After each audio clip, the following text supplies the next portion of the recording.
Magandang umaga po sa ating lahat mga kabayan. Nandito po tayo muli sa Kapundukan. Tirahan ng mga kababayan nating Aitas po mga kabayan. May na-vlog po tayo dito na isang Aita po mga kabayan na yung kanyang pananim ay mga ubi. Ngayon po mga kabayan sa umagang ito, bisitahin natin muli siya. Ang tanong, nandyan kaya siya o nandun ulit sa ubihan niya? Tara mga kabayan, puntahan natin si Ate Jovi.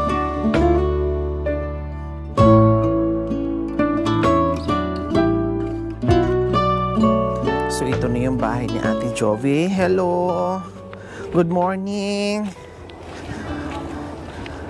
Kumusta Ate Jovi?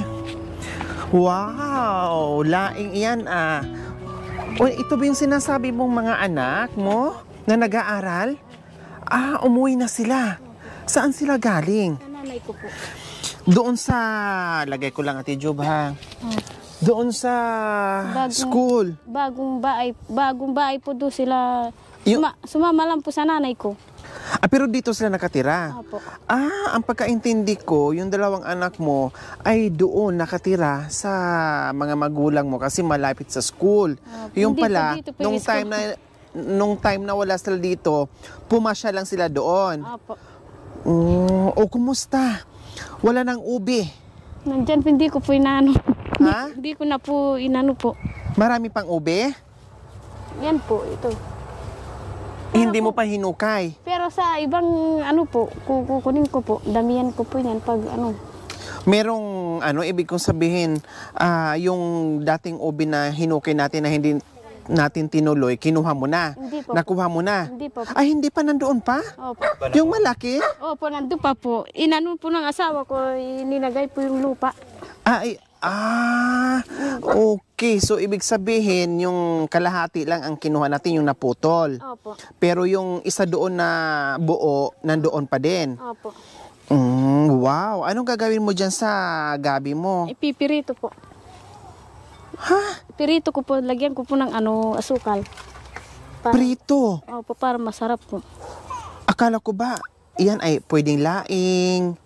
Kanina po pa ko yung inulam namin. Wow, ang sarap naman Binigyan ko yan. ng yung kalamansi. May nagbigay din sa amin ng pako. Pero ito, nagulat ako sa iyo, ay ipiprito mo. Anong klase? Saan ba mas masa prito o yung lagyan ng gata?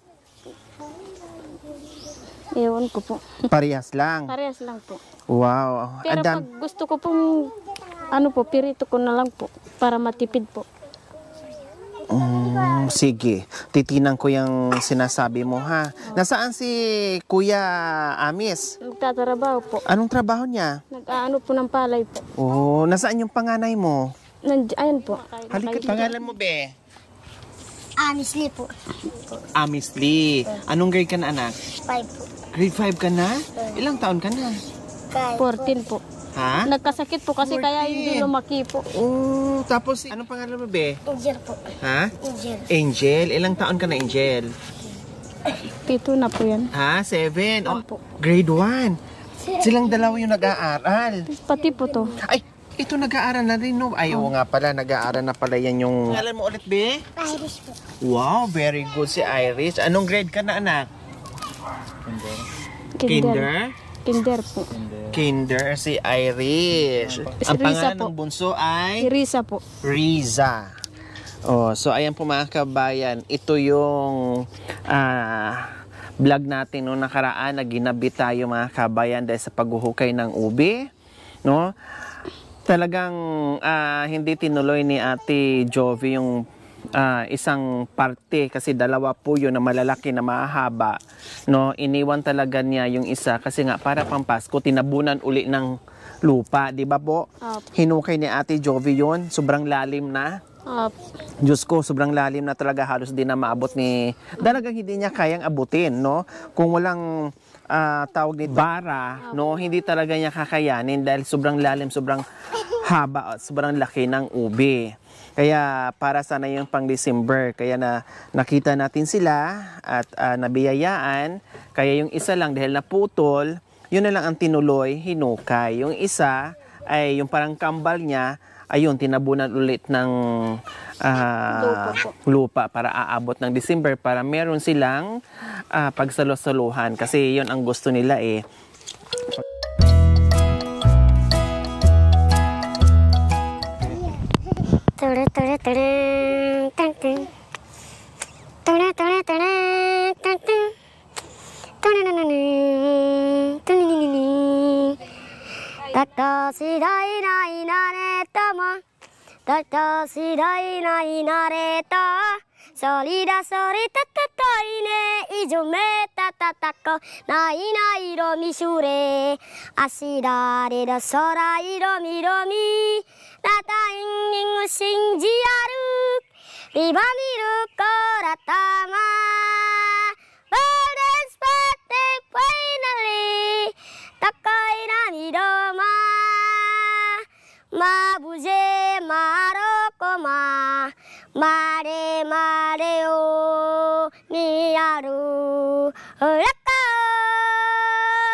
Galing, saan mo natutunan yan, Be?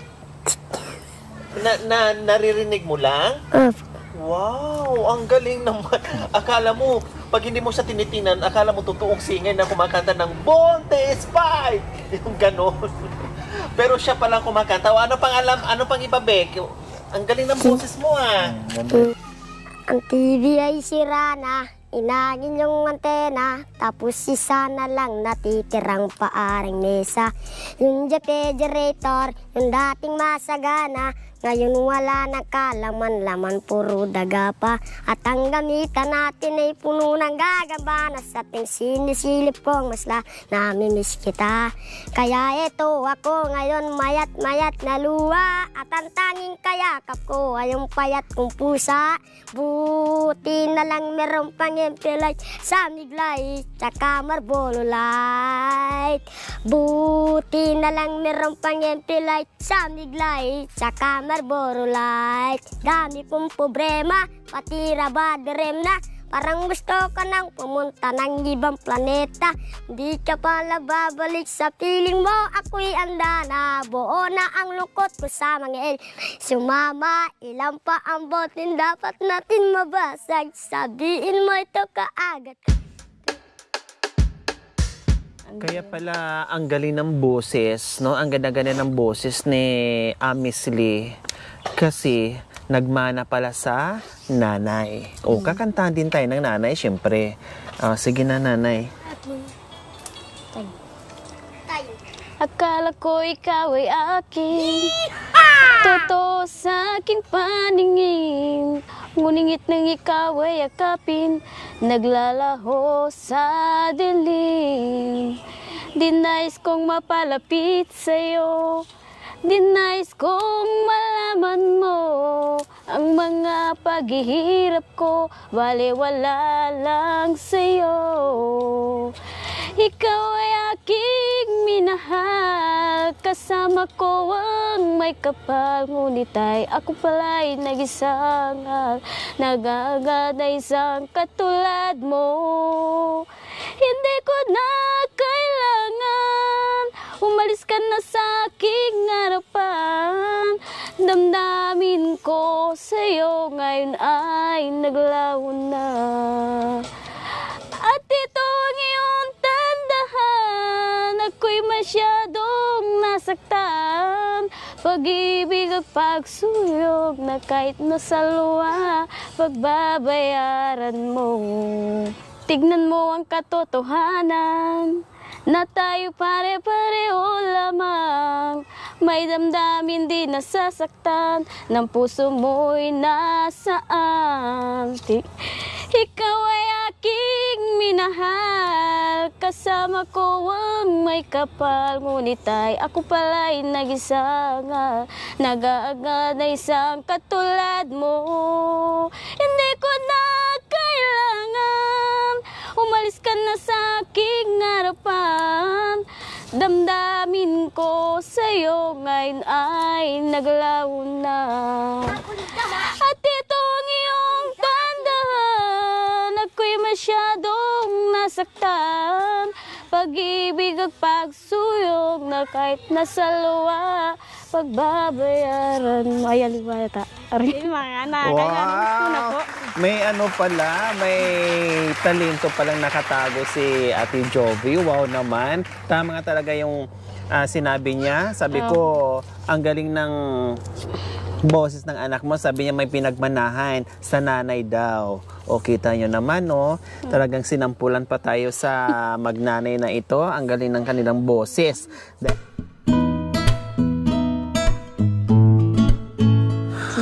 O, dinrawing niya si si Buntis 5. Ay, si Naruto ba yan? O, ang galing pa mag-drawing. May talento itong bata, may marating ito. Kailangan talaga makapagtapos sa pag-aaral. Magaling kumanta, magaling mag-drawing. O, diba? O, utak kasi umaandar mga kabayan pag nag-drawing ka. So, matalino itong batang ito. Ang galing. Wow! Wow! Sino gumawa niyan? Wow! Ang galing. Ang galing Ang galing mo. Kailangan mag-aral ka ng mabuti, Amis ha.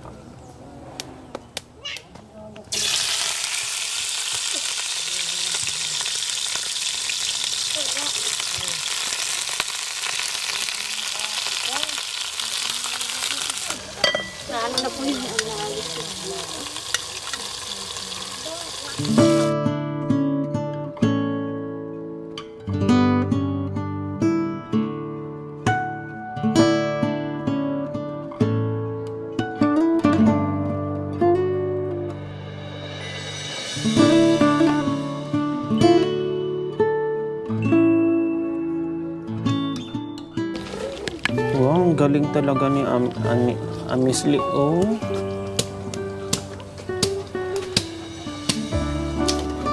Oh, ano pa lang yan? Elementary pa lang. Paano pag nag-high school? Paano pa pag nag-college yan? Diyos ko. Kundi lalong magaling si Amisli.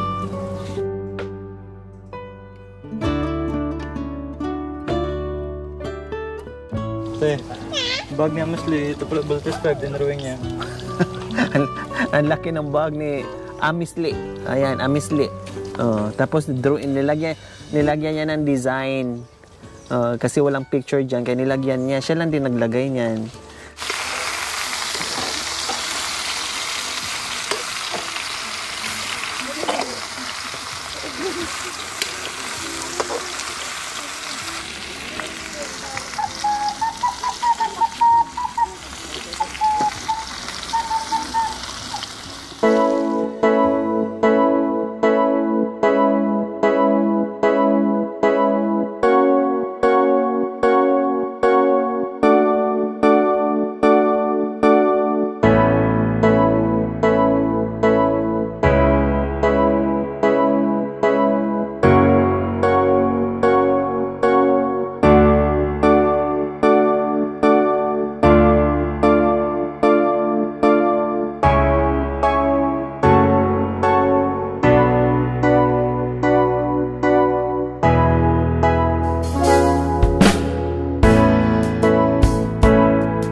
Magigib ako mamaya.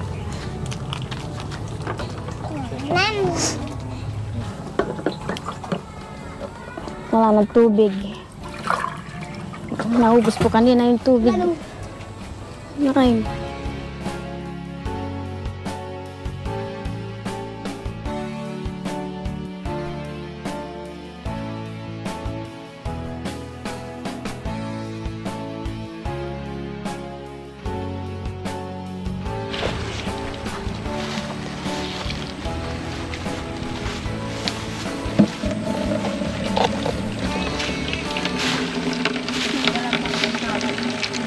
Pag wala yung asawa ko, pag wala kami tubig, kanina sana magigib ako. Kaso pinatawag ako dun sa magmerienda kami ng Diyos. Puno ng puno.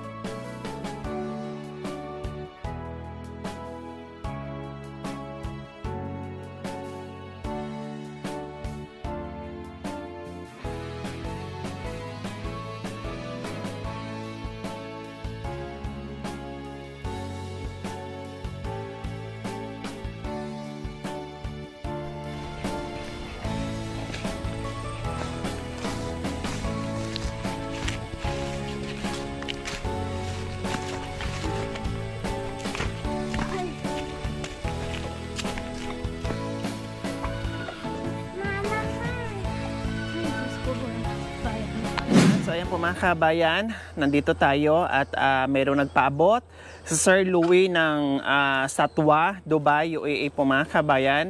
Nagpaabot po ng 2,000 para dito kay Ate Jovi at para sa pamilya niya. 1, Salamat po. 2,000 galing kay Sir Louie ng Satwa, Dubai, UAE. Anong mensahe niyo kay Sir Louie? Maraming po salamat po Sir Louie po. Maraming din sa Lord na binigyan niyo po kami ng biyaya at saka kay Lord. Sana po pinapanalang po sa Diyos, sana hindi po kayo magkakasakit. Tulad nila po, hindi sila magkakasakit po. Ayan, walang anuman. Maraming salamat po muli, Sir Louie ng Satwa, Dubai, UAE. Maraming salamat po sa ganito ang puso. Naway pagpalain po tayo ng Panginoong Diyos araw-araw. Naway ibigyan po tayo ng kalakasan ng katawan sa araw-araw. Naway ibigyan po tayo ng mahabang buhay pang sa ganun. Marami po tayong matulungan na gaya nila. So mga kabayan, huwag niyo pong kalimutan. Pakishare, subscribe sa aking YouTube channel, Lori Aquino Talita. Maraming salamat po. God bless us all. Bye, God bless ate. din po. Salamat po. Bye-bye. Bye-bye. Ayan na.